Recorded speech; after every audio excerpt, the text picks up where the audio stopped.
KBC में करोड़पति पति। सूरज के जीवन का एक ही फंडा था कि मेहनत तो गधा भी करता है, घर बैठे जो कमाए समझदार वही होता है।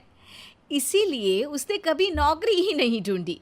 इस बात से हालांकि उसकी पत्नी शिखा बिल्कुल भी अग्री नहीं करती थी, पर फिर भी सूरज को समझाना बेकार था। टीवी में कैसे बनोगे करोड़पति का ऐड देखकर उसे लगा कि बस अब तो घर बैठे ही वो करोड़पति बन सकता है, और उसके पीछे उसने अपने सारे सोर्सेस एक्टिव कर दिए। 2 हफ्ते में उसके कलीग के साले के पड़ोसी के बेटे का सोर्स निकलता है जो कि उसे शो में पहुंचा सकता है, और सूरज उससे मिलने चला जाता है। अच्छा, तो हमें मुकेश जी बता रहे थे कि आप हमें शो में पहुंचा सकते हैं। हाँ, उसमें कोई तकलीफ नहीं है। मैं कल अगर कोशिश करूँ तो इसी महीने में आपका नंबर आ जाएगा। अरे ये तो बहुत बढ़िया हो गया। अच्छा, वो सिलेबस और क्वेश्चन पेपर का कोई जुगाड़ है क्या? हैं? उसका तो कोई जुगाड़ नहीं है। तो वो वाकई में कुछ भी पूछ सकते हैं? हाँ, वो तो बच्चन जी पर है, जो पढ़ते हैं वो पूछ लेते हैं। पहली कोशिश फेल होने पर अब सूरज के सामने एक बहुत बड़ा सवाल था कि आखिर जवाब कहाँ से लाए।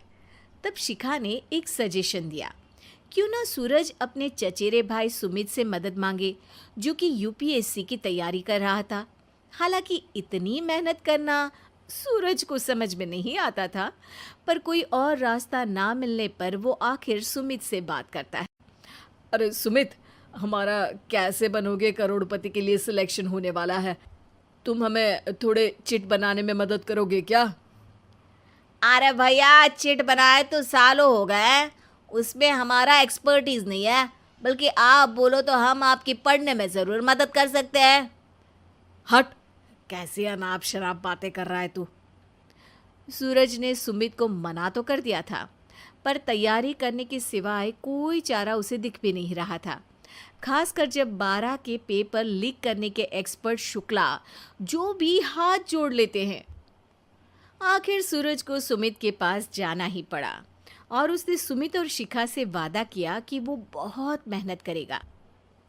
1 महीने की तैयारी के बाद फाइनल हुआ कि शो से 1 हफ्ते पहले एक ट्रायल खेला जाएगा, जहां पर सारे रिश्तेदार ऑडियंस की जगह पर होंगे और शिखा सवाल पूछेगी। दूर दराज से भी रिश्तेदार आकर हाजिर हो गए देखने कि आखिर कैसे बनेगा सुमित करोड़पति।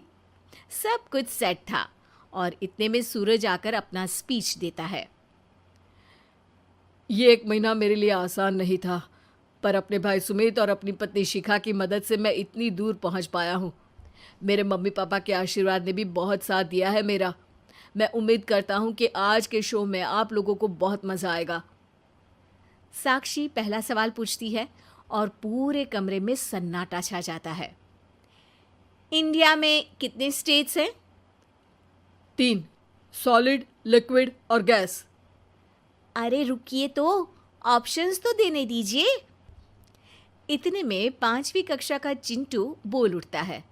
अरे क्या मामा, आप तो पहले सवाल पर ही आउट हो गए। अरे बेटा, पहला सवाल तो ट्रायल होता है ना। अरे तुम अब देखना। देखने जैसी बात तो थी ही। सूरज को इतना शांत किसी ने नहीं देखा था। कभी कभी तो लगता था मानो सूरज आंख खोलकर ही सो गया हो। मामा जल्दी करो प्लीज, कल सुबह पनवेल भी तो निकलना है। अरे हट, कंसंट्रेट करने दे मुझे। 3 सवाल में 3 लाइफलाइन खत्म हो चुकी थी, और अब चौथे सवाल पर भी सूरज का मौन नहीं टूटा। पर सूरज अभी भी हार मानने को तैयार नहीं था। उधर हर कोई सूरज को छोड़ सुमित को देख रहे थे। आखिर सुमित ने ही तो पढ़ाया था सूरज को। गजब बेइज्जती है यार। अरे बेटा, तो बाप का, दादा का, भाई का, सबका नाम बुड़वाएगा। अरे 3 लाइफलाइन ले ली तो भी तेरा कुछ नहीं होना है। अरे कोई इतनी बात करता है क्या शो पर? अरे बेटा, शो पर तेरे जैसे भी तो नहीं आते ना। सूरज की ये जंग आखिर 1 घंटे बाद 5वें सवाल पर खत्म हो गई, जब उसने इंडिया के नेशनल बर्ड का नाम कहा, कौवा। अरे बेटा, मज़ा तो बहुत आया, बस थोड़ा टाइम पर ख़त्म होता तो आनंद भी आ जाता। ताने बारिश के बूंदों की तरह बरस रहे थे और सूरज को भी समझ आ रहा था कि ये करोड़पति बनना शायद उसके बस के बाहर की बात है। पर वो आखिर ये बात मान कैसे लेता?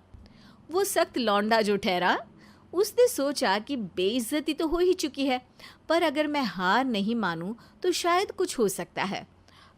शिखा, तुम देखना, असली शो में आग लगा दूंगा, आग। करोड़पति बनूंगा मैं। हाँ, सब्जियां खत्म हो गई है घर पे, ले आओ। पहले पति बन जाओ, फिर करोड़पति बनना। अरे गजब बेइज्जती है यार। बेटा, अभी तो घर पर ही हुई है, 1 हफ्ते में तो तुम देश के सामने करवा कर आओगे। वैसे जब टीवी पर जाओ ना, तो बस अपने मम्मी का ही नाम लेना, ठीक है? कोई पूछे तो बोलना कि पापा नहीं है मेरे। अरे पढ़ाई की, पेपर निकलवाए, इतने सारे लोगों को खाना खिलवाया, क्या फ़र्क पड़ा? इसीलिए मैं कहता हूँ कि मेहनत तो गधा भी करता है, घर बैठे जो कमाए वही सिकंदर। लेकिन मामा, गधे भी जानते हैं कि हमारा राष्ट्रीय पक्षी मोर है।